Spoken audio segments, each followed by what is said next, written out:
Actually main র্যালির যে ফুয়াগুলো ওগুলো সবগুলো এখানে প্রেজেন্ট ছিল, জাস্ট ট্র্যাকটা অনেক ছোট হয়ে গিয়েছে, that was the main problem.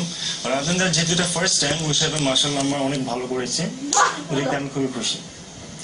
এমনিতে আপনি যেহেতু এখন র্যালি ক্রসে প্রথমবারের মতো পার্টিসিপেট করলেন, নিজের কি কোনো লক্ষ্য আছে কিনা যে একটা সার্টেন স্টেজ পর আমি ইন্টারন্যাশনাল কোনো টুর্নামেন্টে যেতে চাই বা ওই রকম কোনো কিছু আছে কিনা? জি অবভিয়াসলি আছে, জিনিসটা যেহেতু আমার একটা শখ এই র্যালি মোটর স্পোর্টের দিকে, সো অবভিয়াসলি একটা ফিউচার চিন্তা থাকে যে একটা টাইমের পর আমি এখানে বাইরে চেষ্টা করবো।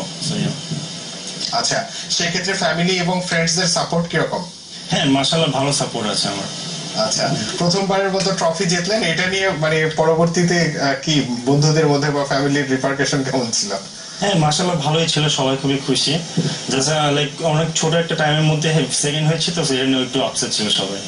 আচ্ছা, আর এমনিতে ইন্টারন্যাশনাল টুর্নামেন্ট গুলো তো দেখেন, মানে ওটার সঙ্গে বাংলাদেশের নিশ্চয়ই প্রথমবারের মতো হয়েছে, ছোটখাটো ত্রুটিগুলো আয়োজক যারা তারাও নিশ্চয়ই খুঁজে পেয়েছে। আপনার এন্ড থেকে কি কি সাজেশন আছে তাদের জন্য? মেইনলি র্যালিতে ট্র্যাকটা হচ্ছে কি লাইক স্লিপারি হতে হয়, but it has to be straight বা স্লিপারি, সো ওই জিনিসটা অ্যাকচুয়ালি এখানে ফোকাসটা কম ছিল, সো এটা নেক্সট টাইম ইনশাআল্লাহ আমাদের হবে না। সো ওইটাই মেইন প্রবলেম ছিল। Other than that track was actually অনেক ভালো ওই দিক থেকে। জয়, আপনাকে অনেক ধন্যবাদ আমাদের সঙ্গে যোগ দেওয়ার জন্য। আমরা দর্শক স্যাটারডে নাইট স্পোর্টস নিচ্ছি ছোট্ট একটা বিরতি, ফিরবো খুব শিগগিরই, আমাদের সাথেই থাকুন।